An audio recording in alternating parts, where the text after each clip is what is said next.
কেমন আছেন সবাই? আমার নতুন একটা ব্লগে সবাইকে স্বাগত। আমার আজকের ব্লগটি অনেকটা রবীন্দ্রনাথের ছোট গল্পের মতো, মানে ওই শেষ হইয়াও হইল না শেষ টাইপের। ব্যাপারটা একটু খুলেই বলি, মানে আপনাদের অনেকেরই তো হয়তো মনে হতে পারে কি ব্যাপার, দিদির কি বিয়ের ব্লগ শেষই হচ্ছে না?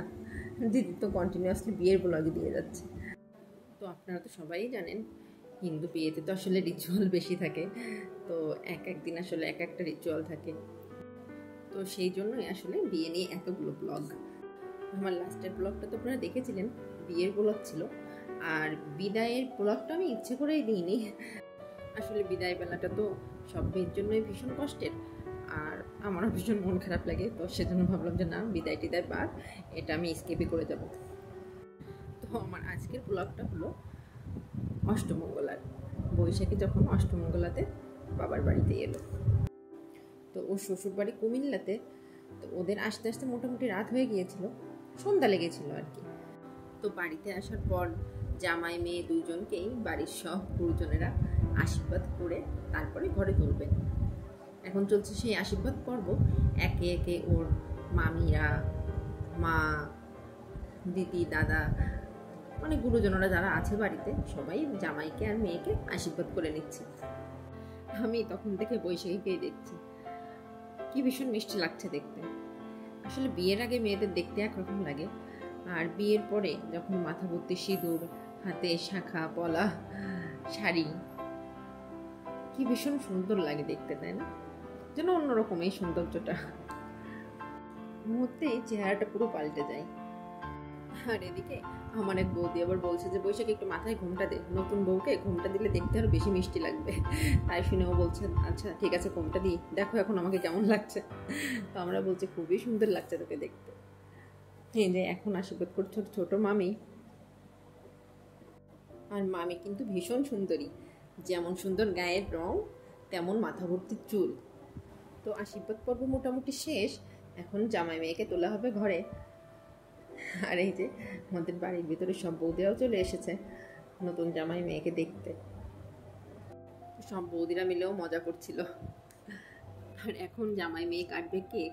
আসলে এখন তো কেক যে কোনো সুন্দর মুহূর্তের সঙ্গী, কেক কাটিং ছাড়া যেন যে কোনো সুন্দর কোনো অকেশনই অপূর্ণ থেকে যায়।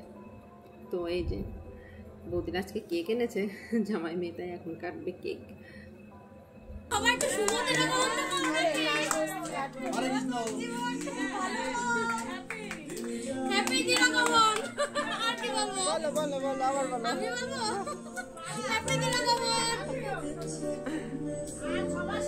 একটু হাতটা তালি দাও সবাই,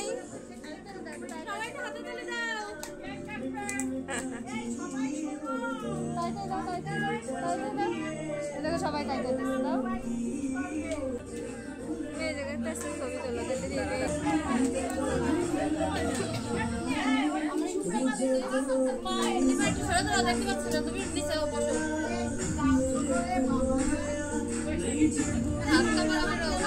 সন্ধ্যায় খাওয়াতে চলে।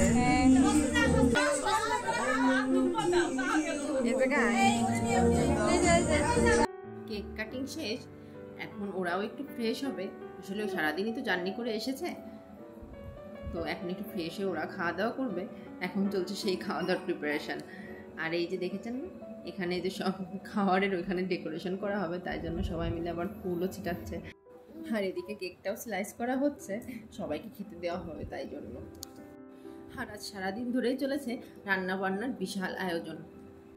মেয়ে জামাই বিয়ের পরে প্রথমবার আসবে বাবার বাড়িতে, তাই বাড়িতে আজকে বিশাল আয়োজন। আজকে বৌদিদের ঘরের এই শোপিসগুলোর দিকে হঠাৎ নজর গেল, ভীষণ সুন্দর লাগলো, ভাবলাম আপনাদের সাথেও একটু শেয়ার করে নিই। আর এই যে বললাম না আজকে সারাদিন ধরে রান্না বান্না চলেছে, বিশাল আয়োজন। ওরা এখন খেতে বসবে, তাই পুষ্পিতা আবার সবকিছু গুছিয়ে দিচ্ছে। জানি না আমি ঠিক বলছি কিনা, তবে যতদূর মনে পড়ছে এখানে 42 রকম আইটেম আছে। তো দেখেই বোঝা যাচ্ছে রান্নাগুলো কিন্তু সব হয়েছেও দুর্দান্ত, তাই না? তো দেখা যাক আমাদের জামাইয়ের পারফরমেন্স এখন কেমন হয়, সে পুরো খাবারটা শেষ করতে পারে কিনা, এটাই এখন দেখার বিষয়। বৌভাতের পরের দিন ওরা এসেছে, আবার অষ্টমঙ্গলার দিন আবার ফিরে যাবে। তো কাল আছে বাড়িতে শুভচণ্ডী পুজো।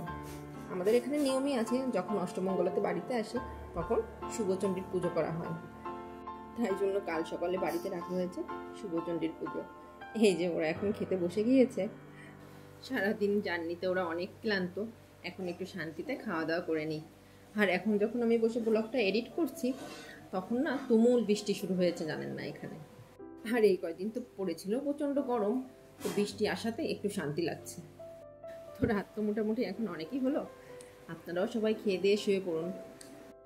আর আমার আজকের ব্লগটাও এই পর্যন্ত। সবাই ভালো থাকবেন। আর যেখান থেকে আমার এই ব্লগটি দেখছেন সবাই এই নবদম্পতিকে আশীর্বাদ করবেন। আপনাদের সবার সাথে দেখা হবে নতুন কোনো ব্লগ নিয়ে। সে পর্যন্ত সবাই সুস্থ থাকবেন, ভালো থাকবেন। আর আমার আজকের ব্লগটি কেমন লাগলো আমাকে অবশ্যই কমেন্টে জানাবেন। ভালো লাগলে অবশ্যই একটা লাইক করে দিবেন। টাটা।